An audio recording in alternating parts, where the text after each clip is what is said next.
We've been away for about 2 or 3 weeks. We are so sorry. I know that you missed us, Mom. Thank you for watching. I appreciate you. I am alive. Everything's good. So today I'm pretty excited. We've been launching. The reason we haven't been online is because we've been launching a lot of websites, and a lot of the discussions that we're having with our clients right now is what's next. I built this thing, and Nuno knows my favorite line about something's in a something about things in a something. You can build a beautiful website, but if you do nothing with it, you have a billboard in the wilderness. I know that's like one of your billboard in the wilderness. So right now you've got your billboard, which should possibly be in the wilderness. So what we're going to go over today is the seven things you need to do once you've launched your website. So it's basically, now what? Now what do I do? What do I do to get traffic? Because it doesn't matter how gorgeous your site is, how interactive it is, how amazing, and the copywriting is amazing. But if you don't do these 7 things that are required, I mean, literally required, if you don't do these 7 things, you're going to be a billboard in the wilderness, and you don't want to be. So I'm going to start off with one, and Nuno and I are going to have a little conversation about it. And I think it'll be very beneficial. So the first one is, you have this website. Hopefully you have an offer in the front. You need what's called a lead magnet. And we've built some really cool lead magnets, Nuno. I know that a lot of times people get like really deep, like, what do I give them? What do I give them? And one of our coaches, Julia, always says to us, give them something that normally you would have them pay for, and make that lead magnet, whether it's a list of equipment to buy or things that they should do. If you could have any ideas off what we've done. I mean, the ones that we've been seeing the most success with is quizzes. People love quizzes. Actually, Ryan Levesque wrote the book Ask, and I think the other one, I think it's Ask and something else. Like, he's got a whole series now. His big thing is actually doing quizzes, and he's made 4 off of it, and he's been showing other people to do it. And they're interactive quizzes, right? You take the quiz and then you get a response back. People really do like taking quizzes online, and sometimes only because they're trying to find out more whatever the subject matter is. The second thing we said is, if you're launching a book, free chapter of your book. Yep. If you're launching a course, a free module or free chapter, which is one of our go-tos. And actually, if you one of the links we have right on the page is like Grab My Zaps, but that right there is just kind of an introduction of exactly what it is. We have a larger course or workshop, and we give you a free intro of how to get started. So a lot of that is one of the most leading lead magnets. If you're a business of any sort, kind of like, for instance, if you're a deck builder, like a deck guide, which deck should you get? If you're a home installation installer, Allie Boyd does a really good job of this. She has a whole bunch of ones that she teaches you how to like do a video explaining, like, hey, the favorite tiles of this year and so forth and so on. There's just a lot of things. And the whole point is to provide value, right? To build credibility so people actually know what you're talking about. So those are kind of the standard lead magnets. The main goal of just like building up your list and creating a little bit of an audience and just sharing your expertise. A lot of really cool things that people know how to do. We have a client who is a YouTube coach. She's a YouTube coach. She's absolutely fantastic. And one of the lead magnets I noticed that she has an equipment list. A lot of people are aspiring to be a YouTube star, and they have no idea what to get. And this is probably, she's been asked a million times, so it's probably one of her FAQs. What equipment do I have? So what she did is she took basically an FAQ, what's the stuff that I need, and turned it into something that somebody can give their email out as payment. So their email is the payment, and then they're getting this list of all the equipment that they should run out and go buy. No, absolutely. I mean, that's a great example. Ashlyn Carter, another one of our fave clients there. She's got the same thing going on. We were working with a really famous plastic surgeon, and that his lead magnet is the quiz that I mentioned to see whether or not you're a quality fit for the procedure you're trying to get, or whether or not you take a quiz to see if it fits. I mean, it's just like a lot of really cool things. The whole point is to create interaction and provide value. So as far as the lead magnet, I think that really covers it. If you have this great website, start sending it to your friends, to your current list. If you have one, your current customers, hey guys, I kind of put this together and here you go. Whole point of it being is to get attraction to your brand new site, whatever it is, and just to provide massive amount of value.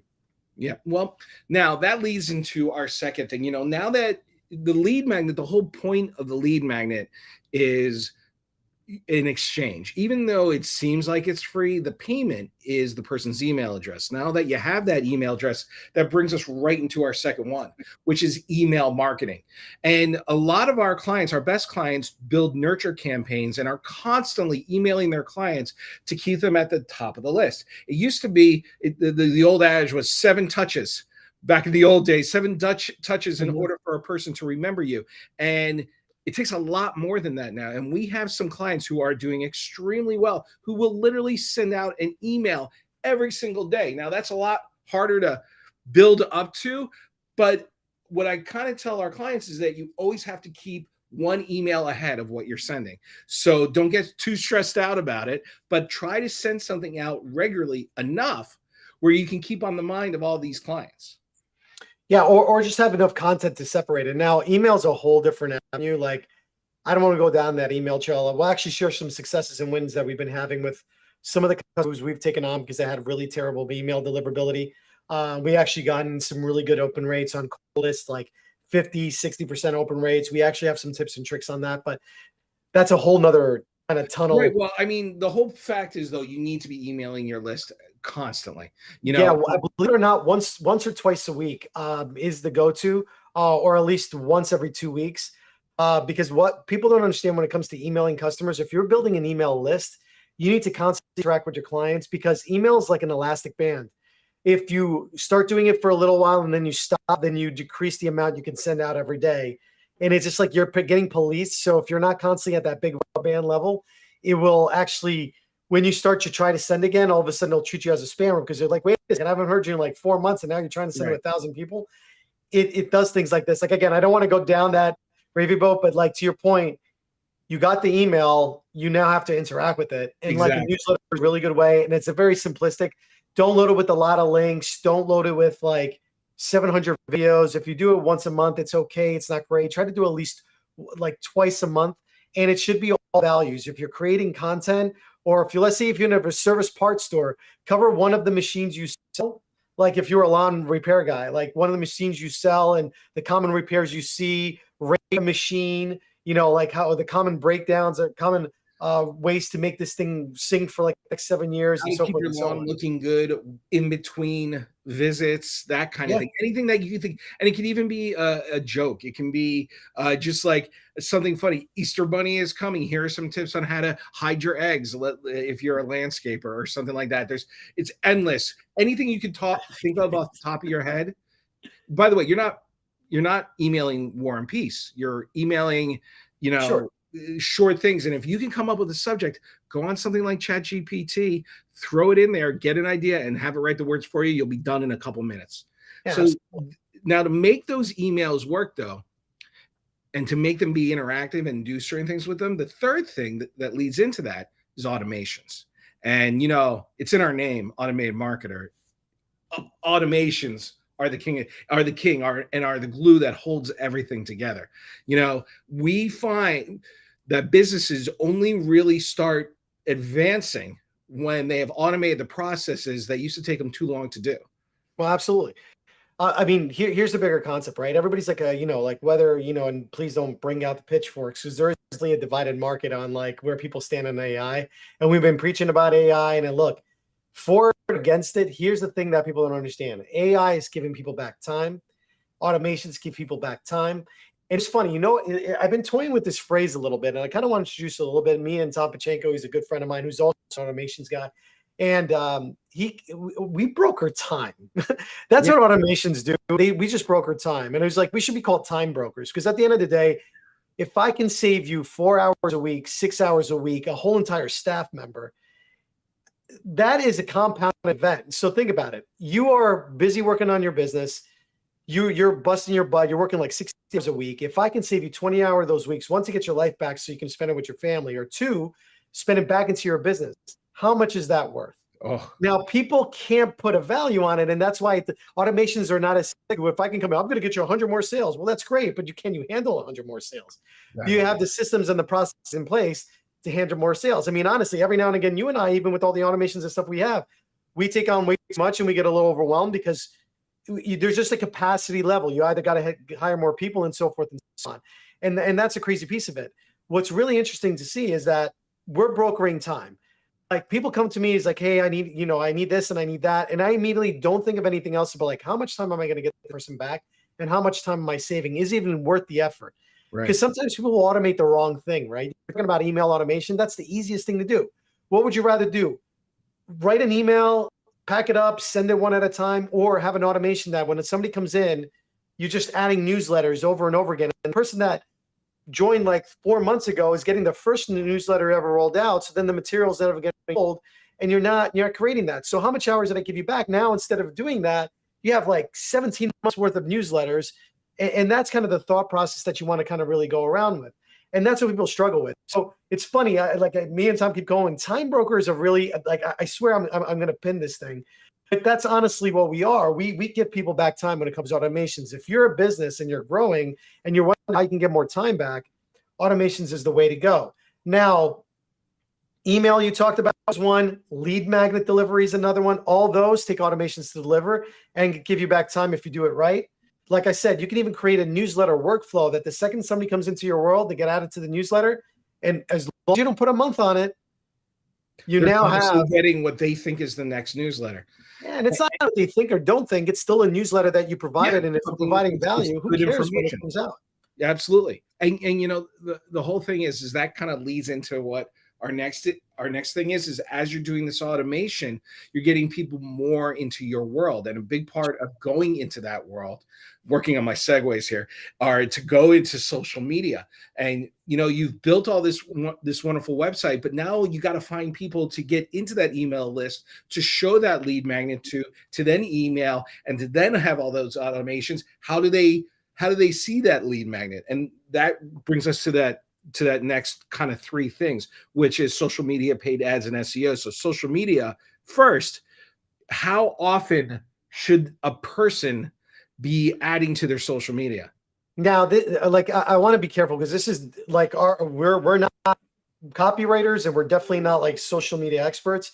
We just go based on what we see all the experts around us do. Again, it depends who you talk to. Again, we have some really great friends who are really great at social media, like the social media posting part. Like at least Dharma's go-to. She's one of the people bought like every single program she's had. I bought. We have other individuals joining. Like there's just a lot of really cool people that do it really well. And I can tell you that some of them say twice a week, some of them say every day. So it really depends on what channel, what you want to do. Now, Andy and I post about once a week. We post on different channels, and we post where we believe the technology is going to have the biggest hit. Instagram Reels. We're getting into Twitter. We are definitely big on YouTube because we just like the YouTube channel. We feel that video is going to be where the future is, especially as AI. You can't AI video. Well, actually, that's a lie. You actually 100% can AI video with fake voices and all this other stuff. But we're trying to bring an emotional component and connection to it. You know, with social media, you know, that's really a long haul. Yeah, one. And the next long haul, I'm going to talk about another long haul one, and then while we're waiting for the long haul to work, we're going to talk about that one after that. Yeah, so but actually, let's kind of talk about that because that's something that everybody needs to understand, and I kind of want to go over the different scenarios of how to build certain things. Like, so just to be very transparent, because there's a lot of misinformation out there. Because when somebody sees like an influencer, right, a guy who had like Mr. Beast, perfect example, a guy has 26 million followers. It took him years to finally get the channel. Read his book, his document, he's an amazing human being, great person to study and everything else. But when he first started in YouTube, he had like no followers and he didn't see any success. And I think his stagnant point became 100K followers, whatever else. And then all of a sudden he just got it. He just, and if you listen to him, he got the whole YouTube, like the whole process. And then from there, he just went over and over and he just got it. I remember I was watching an interview with him and he was talking about how he was in with a lot of other great YouTube creators. That's right.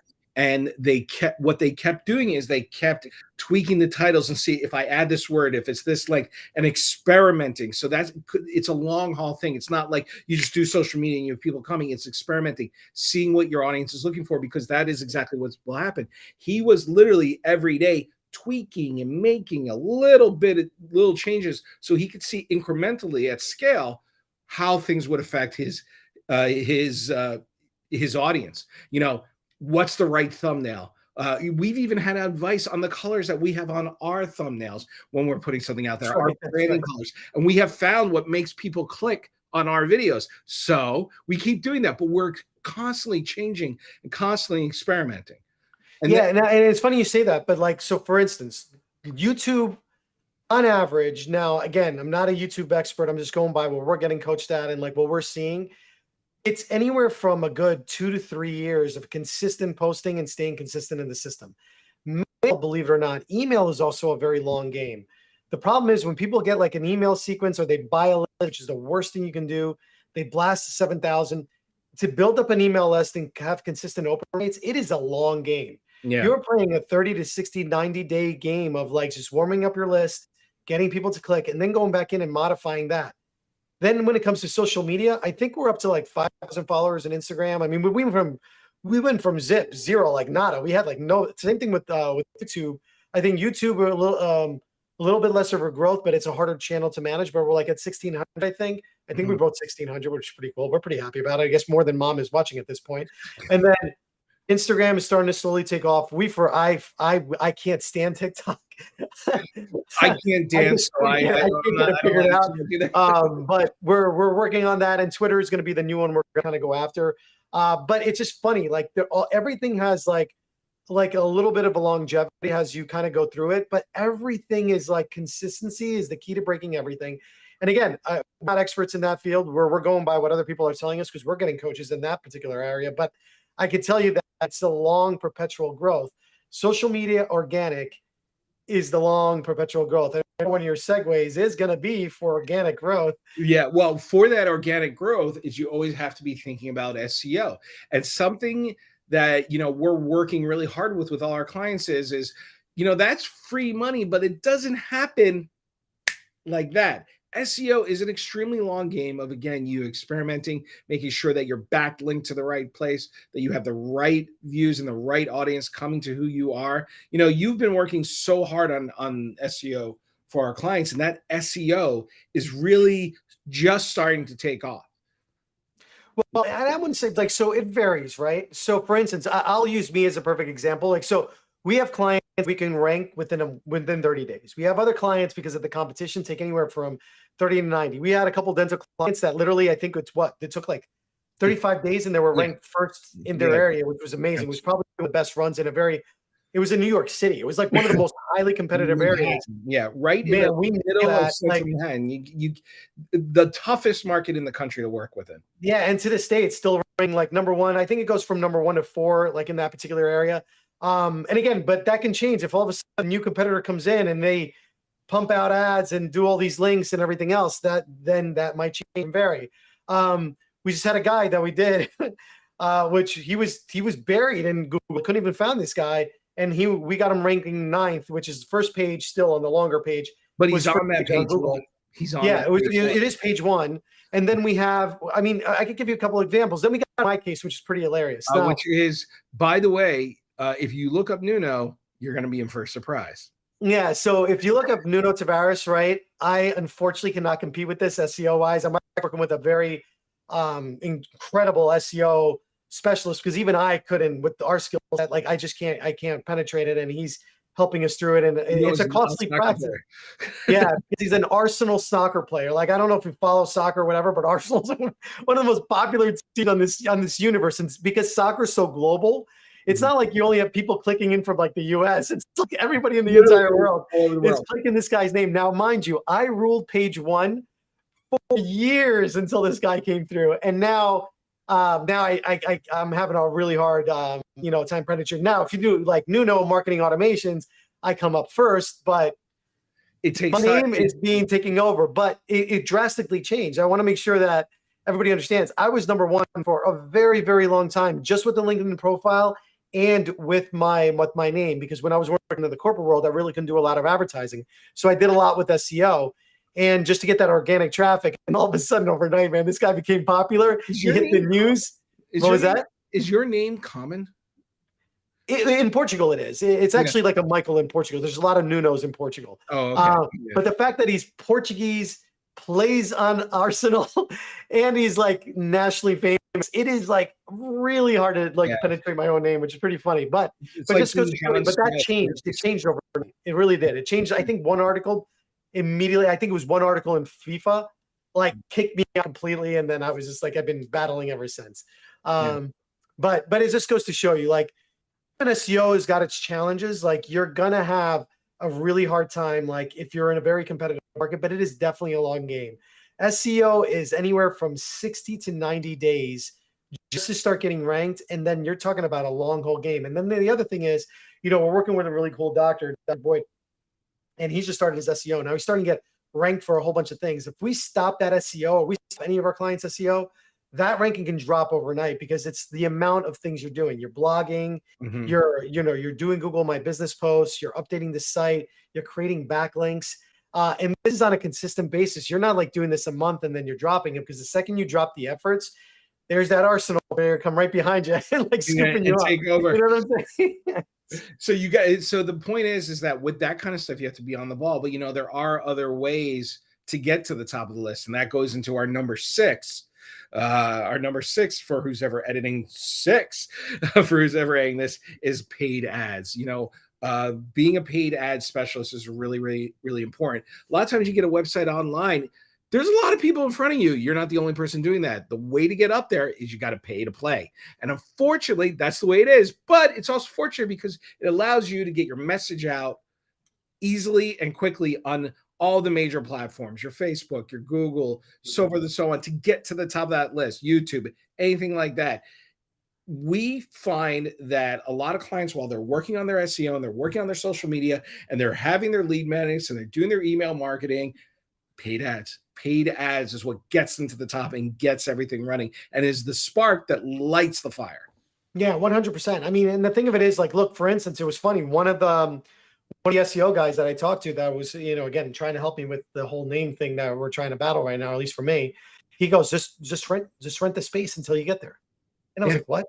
And I'm like, I didn't get it. It didn't click. He's like, no. You mean have the billboard in the right spot? Oh my goodness. Put the billboard. Yeah, just put your name in there. Just rent the spot. $5, a day or whatever, and just rent the spot until you can get it. And believe it or not, people clicking on an ad to get to your page will relatively it'll go in there. But then I would have to like keywords like arsenal and so forth and so on. But it's just kind of crazy. Now I tell you that even some of the specialists that were out there now, ads can also be a very long game. Google ads especially. Google ads can take anywhere from, I mean, look, if you're lucky, you can hit it in 30 days, but most ads, you're looking at anywhere from like 90 to 120 days on Google, at least to get some accurate information, to really go back and forth. And if your tracking is off, which tracking right now on Google right now is really, really tough, just because there's so many weird attribution, and attribution is for anybody who's watching. It's the way that you track where a lead is coming from, because Google will take credit for things that really weren't theirs. And then if people don't have the right tracking on pages, it's an absolute nightmare. It really honestly is. And now with like Google Performance Max, a whole nother universe, like I mean, there's just a lot of craziness going on. Still very effective, but when it comes to Google, you have to pay to play, and you're paying to play for quite some time before you really start generating ads. And you need a lot of consistent back and forth. You need to consistently be tweaking, changing the keywords, adding new ones, trying different keywords. Yeah. And I mean, it's even crazier in Facebook. And Facebook, you can run a nice, really good ads. I mean, it's funny. We got some lead magnet ads. I don't think I've changed in like 7 to 9 months, but they're like $2 a lead and they're killing it. And every time we do change an ad, we go back to $5, then it slowly comes down. But we hit a little bit every now and again. You'll just hit this really cool pocket audience, and it's like on autopilot. But you do have to rotate the ads, and you do have to rotate your offer. And that's just more creating content and providing additional value. But yeah, I mean, it's funny. I mean, hysterically enough, we got some funny ads that just like, I'm afraid of turning them off, because like, some of them $1. I think we got one at 96 cents a lead. I'm like, who wouldn't pay 96 cents a lead?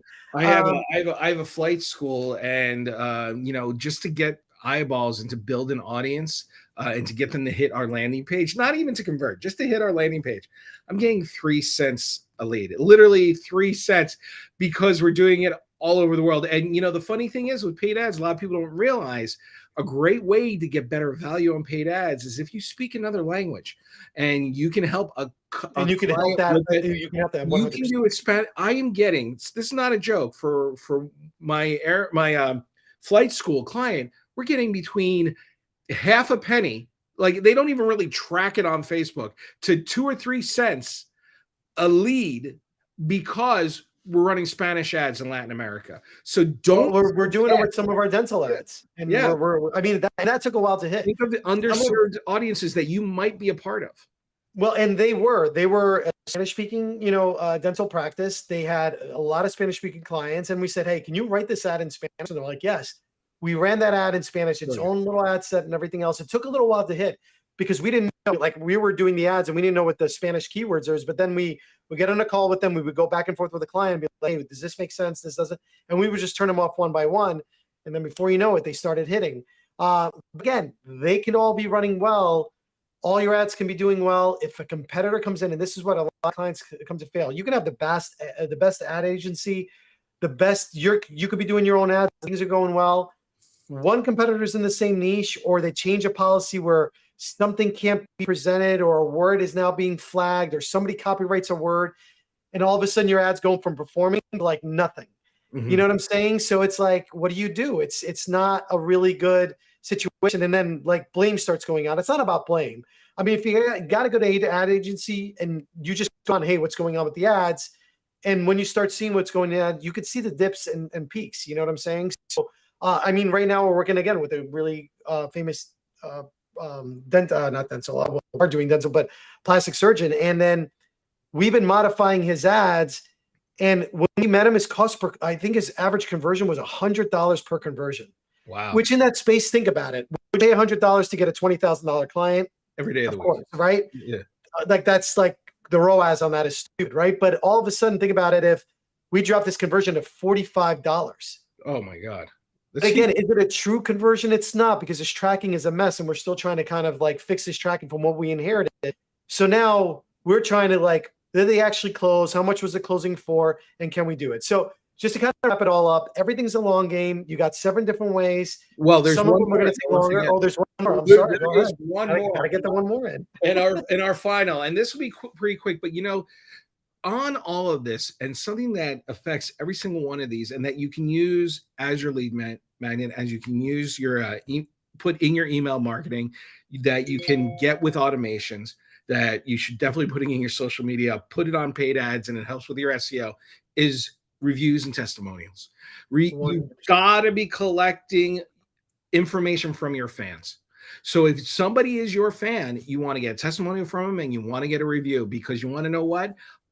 Humans are humans, and humans work with humans. So they see other humans have had a good experience with you, then they are more likely to work with you. So you want to be collecting those testimonials and those reviews. And we are so terrible at this. Like we are so terrible at this, folks.